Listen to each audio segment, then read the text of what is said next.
ईश्वर का प्रतिरूप लेकर उसकी उपस्थिति में रहता था। लेकिन जैसे ही उसने आज्ञा का उल्लंघन किया तो उसने इस प्रतिरूप को खो दिया और उसी वक्त वो अदन बाग से निकाल दिया गया।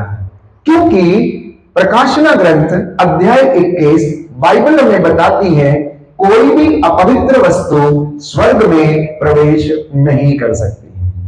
कोई भी अपवित्र वस्तु स्वर्ग में प्रवेश नहीं कर सकती है, वो पिता के दर्शन नहीं कर सकती। और संत पौलुस कहता है पवित्रता और विश्वास के अभाव में कोई भी ईश्वर के दर्शन नहीं कर सकता है। क्योंकि आदम ने पाप किया इसलिए वो ईश्वर की संगति से उसे दूर जाना पड़ा। अदन वाटिका से उसे वहां से जाना पड़ा क्योंकि अब उसकी जगह वहां नहीं थी। अब जब तक वो प्रायश्चित नहीं करता, जब तक अपने आप को निर्मल नहीं बनाता, जब तक अपनी आत्मा को शुद्ध नहीं करता, जब तक अपने अंतःकरण को शुद्ध नहीं करता, जब तक वो विश्वास नहीं करता, तब तक वो ईश्वर की उपस्थिति में नहीं रह सकता।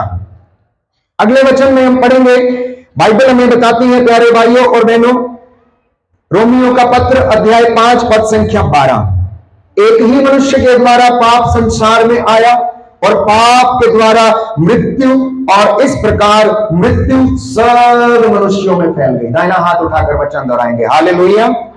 प्रभु का वचन कहता है, रोमियो का पत्र अध्याय 5 पद संख्या 12, एक ही मनुष्य के द्वारा पाप संसार में आया, पाप के द्वारा मृत्यु, और इस प्रकार मृत्यु सब मनुष्यों में फैल गई। Hallelujah, hallelujah, hallelujah. तो इसलिए राजा दाऊद ये कहता है, स्त्रोत संख्या 51 पद संख्या 5, स्त्रोत संख्या 51 पद संख्या 5, कि मैं तो अपनी माता के गर्भ से ही पापी हूं। मैं तो अपनी माता के गर्भ से ही पापी हूं। तो जब आदम और हवा ने पाप कर डाला, आज्ञा का उल्लंघन कर डाला, तो जब उनके बच्चे हुए तो उन्होंने क्या किया? उन्होंने भी वही काम किया, उन्होंने भी वही पाप किया, उन्होंने भी आपस में झगड़ा किया और काइन ने अपने भाई हाबिल की हत्या कर दी। और बाइबल कहती है परमेश्वर ने पूछा, काइन, ओ काइन, तेरा भाई कहां है? उसने कहा, क्या मैं अपने भाई का ठेकेदार हूं? क्या मैंने इसका ठेका ले रखा है? होगा कहीं पर, मुझे इससे क्या? संत योहन के पहले पत्र में हम पढ़ते हैं, जो अपने भाई से प्रेम नहीं करता वो हत्यारा है, जो अपने भाई से बैर करता है और वो हत्यारा है। और आप जानते हो कि हत्यारे में जीवन नहीं है, हत्यारे में जीवन नहीं है, क्योंकि उसमें ईश्वर का निवास नहीं है। इसलिए आज जब आप प्रभु की आशीष को ग्रहण करना चाहते हैं तो मैं चाहूंगा और आपसे रिक्वेस्ट करूंगा कि आपको अपने भाई, अपनी बहन, अपनी मम्मी, अपने पापा, अपने बच्चों को क्षमा करना होगा।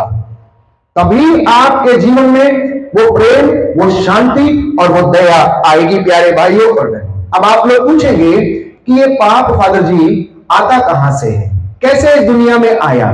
तो बाइबल कहती है कि शैतान की ईर्ष्या के कारण और मनुष्य की वासना के कारण पाप इस दुनिया में आया। याकूब का पत्र अध्याय 1 पद संख्या 15, शरीर की वासना के गर्भ से पाप उत्पन्न होता है। कहां से उत्पन्न होता है?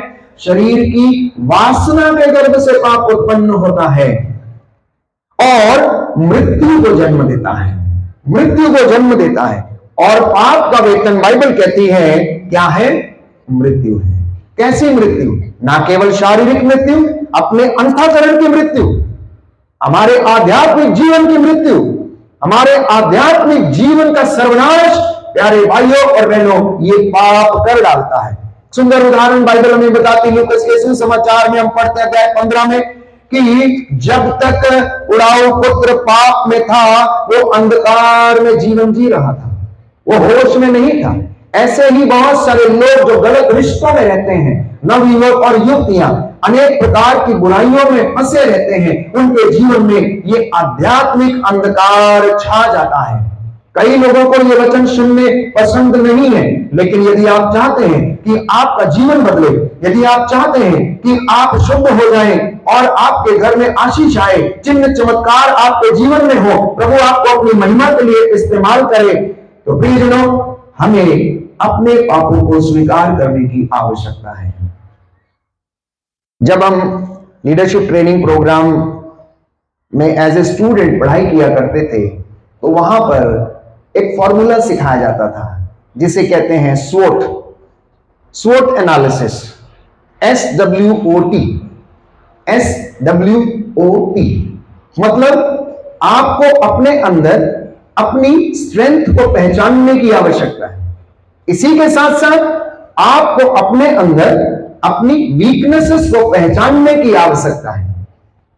और तीसरी श्रेणी में ओ मतलब आपके लिए अपॉर्चुनिटीज क्या क्या है उन वीकनेसेस से बाहर आने के लिए और अपनी जो ताकत है उसका इस्तेमाल करने के लिए, प्रभु के काम के लिए। और इतना ही नहीं कि आपके जीवन में कौन कौन सी चुनौतियां हैं, थ्रेट कौन कौन से हैं। तो एक मसीही जीवन के व्यक्ति के जीवन में इस बात पर मनन चिंतन करना अनिवार्य है कि as a believer, as a विश्वासी, आपकी ताकत क्या है, आपको कौन हौसला देता है, आपकी कौन अगुवाई करता है, कौन आपको बोलने का, कौन आपको प्रेम करने का, कौन आपको वचन सुनने का सामर्थ्य देता है, आपकी ताकत क्या है, आपके अंदर ऐसी कौन सी चीज है जो आपको ईश्वर की ओर लेकर जाती है। और इसी के साथ हमारी कमजोरी क्या है, हमारी कमजोरी क्या है कि हम प्यारे भाइयों और बहनों अपने जीवन में असफल होने लगते हैं। क्यों हम पाप के शिकार बनने लगते हैं, क्यों हम बुराइयों में पड़ने लगते हैं, और उनसे निकलने के लिए हमारे पास अपॉर्चुनिटीज क्या क्या है, हमारे पास कौन कौन से ऐसे मौके हैं जब हम उनसे बाहर निकल सकते हैं। और इसी के साथ जब हम बाहर निकलने की कोशिश करते हैं तो हमारी चुनौतियां भी हैं। तो बाइबल हमें बताती है, याकूब का पत्र अध्याय 1 पद संख्या 13, कि प्रलोभन में पड़ा हुआ कोई भी व्यक्ति ये ना कहे कि ईश्वर प्रलोभन देता है। कभी नहीं, ईश्वर किसी को कोई प्रलोभन नहीं देता है, क्योंकि ना तो वो बुराई के प्रलोभन में पड़ सकता है और ना ही वो प्रलोभन देता है। हालेलुया। दाहिना हाथ उठाकर वचन दोहराएंगे। प्रभु का वचन कहता है कि प्रलोभन में पड़ा हुआ कोई भी व्यक्ति यह ना कहे कि ईश्वर प्रलोभन देता है। ईश्वर ना तो बुराई के प्रलोभन में पड़ सकता है और ना प्रलोभन देता है। Hallelujah, hallelujah. तो ईश्वर ने स्वर्गदूतों को भी नहीं बख्शा। बाइबल हमें बताती है इस विषय में, पेतरुस का दूसरा पत्र अध्याय 2 पद संख्या 4, जितने स्वर्गदूतों ने ईश्वर के विरुद्ध विद्रोह किया लूसीफर नामक फरिश्ते के साथ मिलकर, बाइबल हमें बताती है कि परमेश्वर ने उन सबको बांध के अंधेरे गर्त में रख छोड़ा है। न्याय के दिन अंधेरी कोठरी में इसको बांध दिया गया।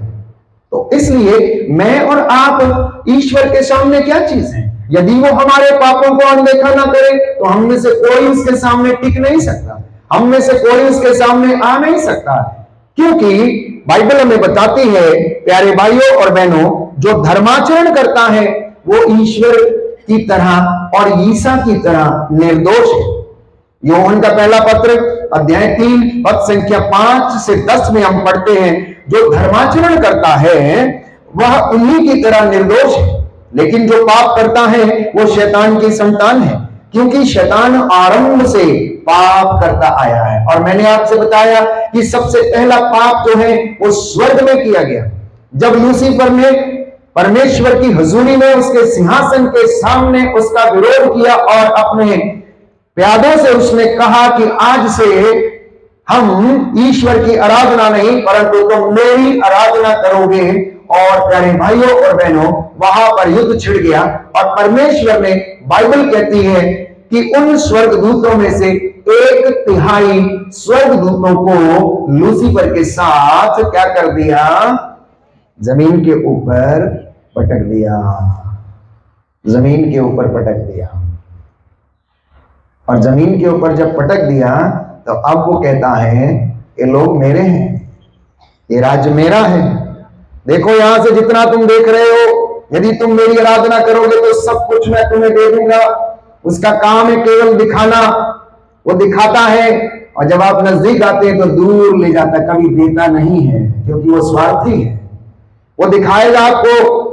आजकल फेसबुक में और अनेक जगह पर आप इतना पैसा दो और आपका धन डबल हो जाएगा। पिछले दिनों में एक भाई मुझसे मिलने के लिए आया और उसने कहा कि फादर जी, मेरे को एक पार्सल आने वाला है और उसके बदले में मुझसे 1.25 लाख रुपया मांग रहे हैं, और मैंने दे भी दिया है, लेकिन अब वो पार्सल नहीं आ रहा है, अब मेरा फोन भी नहीं उठाते हैं, और मुझे ये प्रलोभन या बहुत सारी चीजें उसने मुझे व्हाट्सएप में दिखाई। फादर ये चीजें उन्होंने ऐसा ऐसा कहा, ऐसा हो जाएगा, वैसा हो जाएगा। लेकिन मैंने कहा अब तुम प्रार्थना करो बस, और सावधान रहो, और सावधान रहो। ये दिन बुरे हैं। एफेसियों का पत्र अध्याय 5 पद संख्या 16, ये दिन बुरे हैं, इसलिए आप लोग जागते रहें, प्रलोभन में ना पड़े, जो कुछ आपके पास है उसमें संतुष्ट रहे। आप लालच ना करें, आप लालच ना करें, आपके पास जो कुछ है उस